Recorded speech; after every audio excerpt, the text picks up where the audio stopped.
Добрый день, дорогие друзья! Приветствую вас на канале Long Swim. Тема сегодняшнего видео – как начать снова вести дневник. Тема очень замечательная. Каждый из вас сталкивался с тем, что дневник начинаешь вести, а потом дневник бросаешь, и вот снова возникает желание начать вести снова, ежегодно или ежемесячно.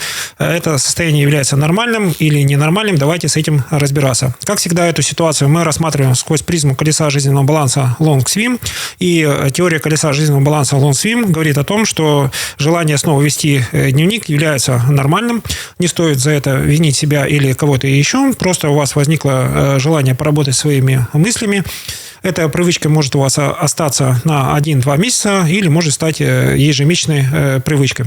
Какие преимущества дает ведение дневника? Ведение дневника дает первое преимущество – то, что вы учитесь планировать, у вас появляется цель, ради которой вы готовы что-то планировать совместно, самостоятельно, либо со своими друзьями и единомышленниками. Следующий пункт, что дает нам ведение дневника, у нас появляется желание работать в отношении нескольких целей.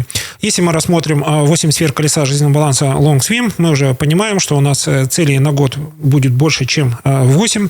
Одна сфера, одна цель. Если вы находитесь в состоянии 0,4, то есть вас переполняют эмоции, вам не очень хочется работать по плану, вы больше привыкли к спонтанности, и в этой спонтанности вы виртуоз, поздравляю, вы находитесь в состоянии 0,4. Если вы находитесь в состоянии 4-8, делаете все по принципу выгодно, невыгодно, вы понимаете, что несколько целей в одной сфере являются как бы хорошим результатом. Это дает вам возможности плотнее использовать свое время, лучше задействовать те ресурсы, которые есть в вашем распоряжении. Лучше задействовать те ресурсы и возможности, которые вас окружают. Вы такой рациональный человек. Вот здесь дневник помогает вам лучше всего. В дневник можно писать свои ошибки, в дневник можно писать свои планы. Теме ведения дневника будет посвящено отдельное видео. Следующий принцип или важное преимущество: записи в дневнике имеют очень большую ценность. Это больше характерно для людей в состоянии 8-10, потому что люди в состоянии 8-10, они уже работают над грандиозностью цели, над амбициозностью цели. И в состоянии 4-8 люди не ставят перед собой каких-то грандиозных целей. Для них очень важно, цель должна быть с запасом. Можно, не сильно утруждаясь, достичь этого цели, но ставить амбициозные цели – это значит иметь больше рисков. Не хватает энергетики для того, чтобы это тщательно проанализировать, тщательно спланировать, поэтому цели в состоянии 4-8, как правило, всегда не очень сильно амбициозные. Тем, кто использует колесо жизненного баланса в психотерапии, в консультировании, вы должны понимать, что именно состояния помогают вам проанализировать, какие цели есть у вашего клиента, есть ли возможность именно сейчас человека подтолкнуть к более амбициозным целям, как это сделать аккуратно, без разрушения его жизненных ценностей. Об этом, обо всем есть видео в нашем плейлисте. Пожалуйста, подписывайтесь на наш канал, ставьте лайки, пишите комментарии, рассказывайте свою историю успеха. Мы вам рассказываем о тех эффективных методиках, которые вам будут полезны как в ближайшем, так и в дальнейшем будущем. Зачем вести дневник? Следующие моменты я хотел бы отметить. Записи в дневнике являются частью вашего анализа. Естественно, для людей в состоянии 0,4 кредит доверия к окружающим и к себе, он минимален. Вы стараетесь все контролировать, вы стараетесь не ставить каких-то грандиозных планов, про планирование вообще не может быть и речи. Но как только вы переходите в состояние 4-8, вы видите уже ближайшую перспективу, далекую перспективу, вы начинаете уже доверять тому, что вы вот в этом состоянии покоя навели порядок, все находится на тех местах, которые вас устраивали, теперь можно писать дневник, что-то анализировать, чему-то доверять. Это первый шаг к тому, что вы растете как в профессиональном, так и личном плане. После возникновения этого доверия у вас возникает доверие к вашему собственному прогнозу. Люди в состоянии 4-8, они ставят прогнозы, как правило, на неделю. Месяц – это такой вот крайний срок, где они чувствуют себя уверенно. 3 месяца – это планирование, которое требует глубокого анализа ситуации, понимания трендов, которые есть в вашей профессиональной деятельности, прогнозы действия конкурентов, то есть все, что построено на анализе, оно построено в долгосрочную перспективу. Не стоит пугаться, если вы боитесь планировать на месяц вперед. Если вам удобно планировать на месяц, это замечательная величина. По мере того, как вы будете работать с методикой колеса жизненного баланса, вы начнете доверять тем полезным приемам, которые есть в наших видео. Если вы пройдете на профессиональное обучение в сфере личностный рост, вы найдете те моменты, которые вы можете легко запустить. Почему? Потому что любой момент обучения – это больше про инсайт.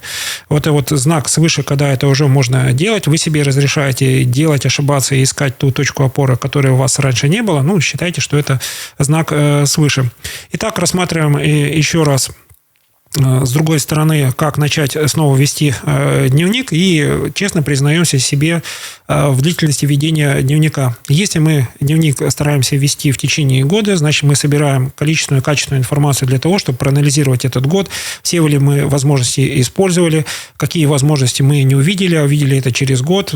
Бывают такие состояния в 0.4, когда возможность есть, все кричат окружающие и заявляют о том, что у вас есть возможности, бери этот шанс, сделай это сейчас, а вы говорите, нет, мне нужно еще какой-то знак свыше. Вот дневник позволяет эти возможности проанализировать.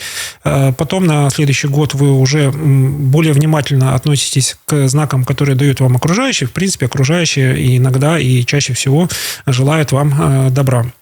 Если вы находитесь в состоянии 4-8, дневник, анализ данных позволяет вам сделать следующий момент. Вы анализ делаете не на периоде год, вы анализ делаете, скорее всего, за более короткий период месяц, и это дает вам возможность в следующем месяце быть смелее в постановке цели.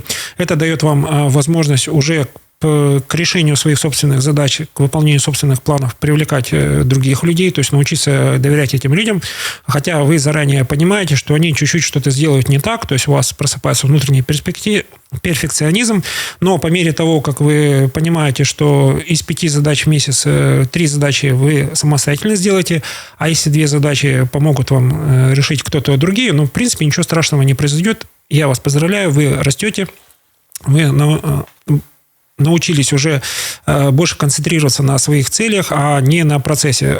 Перфекционизм именно проявляется в процессе. Он должен сделать примерно как я, не хуже, чем я.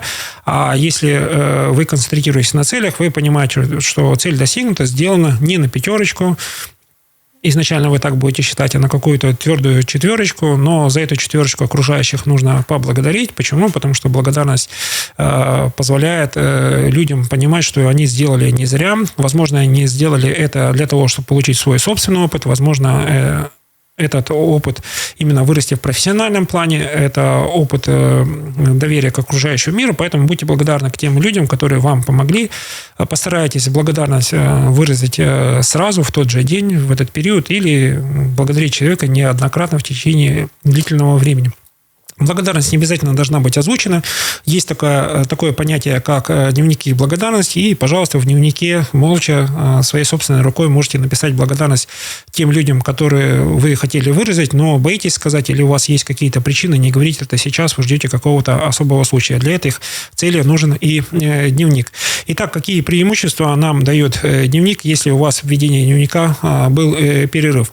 Вы понимаете, что вы очень цените свое время, и ведение дневника, хотите вы этого или не хотите, занимает какое-то время. Минимально, если вы хотите сосредоточиться на ведении дневника, нужно выделить полчаса. Из этих полчаса вы примерно 10 минут будете раскачиваться. Потом в течение 10, 15 или 20 минут у вас будет инсайт. Вам это нужно попытаться как-то сформулировать кратко, рисунками, схемами. Но через полчаса ведение дневника желательно закончить, чтобы он вас не утомлял вот этим вот длительным погружением. По мере того, как вы такую практику получасовую будете практиковать в течение 3-6 месяцев, это такой очень гармоничный шаг к ведению дневника, вы поймете, что 15 минут в день, 15 минут утром для постановки задач, для анализа, что произошло за прошлый день, для поиска вот этого вдохновения или первого шага к состоянию 8-10, 15 минут дневника утром – это очень хороший лайфхак.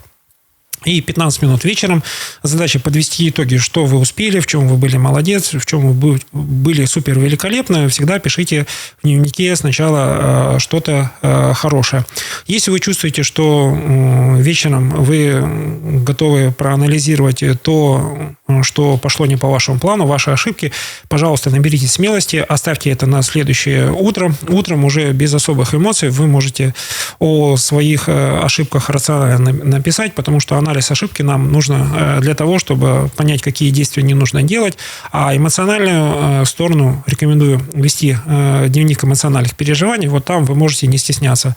Произошло что-то, то, что не пошло не по вашему плану, пожалуйста, дайте волю эмоциям, не стесняйтесь в выражениях. Задача дневника эмоций – принять вашу эмоцию, дать этой эмоции выразиться в каком-то структурированном виде. Дневник эмоций дает очень хорошую проработку ваших жизненных ценностей. Вот вы в своих жизненных ценностях всегда должны находить положительную эмоцию. По мере того, как вы высказываете свои отрицательные эмоции, вы понимаете, что доля отрицательных эмоций с каждым месяцем становится все меньше и меньше, и время нахождения в краткосрочной отрицательной эмоции постепенно с каждым месяцем снижается шагом 10 минут. Я пробовал практиковать шаг 1 минута или 5 минут. Это, во-первых, очень сложно измерить. Второй момент, 10 минут – это использование песочных часов. Прошел интервал полчаса, понимаете все, отрицательным эмоциям уже не место. Конечно, вас еще немножко подпрыгивает от этих эмоций, поддергивает от этих эмоций, но уже вот эта вот амплитуда прошла, и поэтому дневник эмоций – это про то, чтобы выработать в себе привычку избавляться с каждым месяцем от отрицательных эмоций, от этих эмоциональных качелей, и вы через год практики колеса жизненного баланса, работы с вашими эмоциями, через ведение дневника, заметите, что в сфере семьи и отношений вы уже человек конструктивный и готовый к диалогу. Вы понимаете те эмоции, которые творятся в душе вашего любимого человека, любимой женщины, любимого мужчины, но вы понимаете, что вы готовы сделать первый конструктивный шаг. Давай это проработаем, давай сосредоточимся на совместных делах. Колесо жизненного баланса, оно больше про совместные дела, потому что в совместных делах, если у вас получается все хорошо, у вас рождаются положительные эмоции.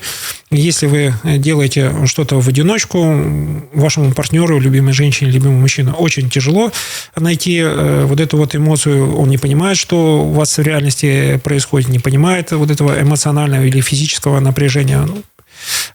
Для этого существуют различные методы. У кого есть какие-то методы, которые к нам подойдут в колесо жизненного баланса. Я еще раз напомню, что колесо жизненного баланса LongSwim, оно построено по принципу таблицы Менделеева. Любая новая методика, любые новые технологии, они готовы встать на ту полочку. Полочка бесконечная. Пожалуйста, пользуйтесь. И мы вас настоятельно просим в своих комментариях делиться своей истории успеха. Мы обязательно систематизируем все, что вы написали. Если что-то есть полезное и интересное, запустим отдельное видео, снимем отдельный плейлист. Если вам нужен какой-то совет, пожалуйста, пишите запрос. Краткий развернутый ответ вы увидите под своим вопросом. Если тема интересна и касается большого количества слушателей, мы обязательно выпустим отдельное видео. Итак, подводим итоги, как начать вести снова дневник. Итоги следующие. Дневник нам нужен для решения какой-то конкретной задачи. Дневник нам помогает в реализации целей. Дневник нам помогает доверять себе, своим ощущениям, своему анализу. Дневник помогает нам строить планы на ближайшее будущее, на долгосрочное будущее. Это очень полезная вещь, но если вы чувствуете, что вы хотите сделать паузу, делайте это гармонично, ложите дневник на полку, ждите своего часа, можете на дневнике даже писать: начал дневник в такое-то время, закончил в такое-то время, потому что все хорошо. Надеюсь, это будет у вас частым явлением. Но если вы вернулись к дневнику и понимаете, что грандиозные цели готовы к реализации, я вас поздравляю. Вы в состоянии 8-10. Дневник вам помогает те вещи, которые были вашими мечтами, притворить в реальность. Тем, кто смотрел это видео, пожалуйста, ставьте лайки, пишите комментарии. Не забудьте нажимать кнопку «Поделиться». Эти действия помогают нам продвигать органический канал в YouTube. Всем желаю хорошего дня, прекрасного настроения. У вас все получится. Я в вас верю.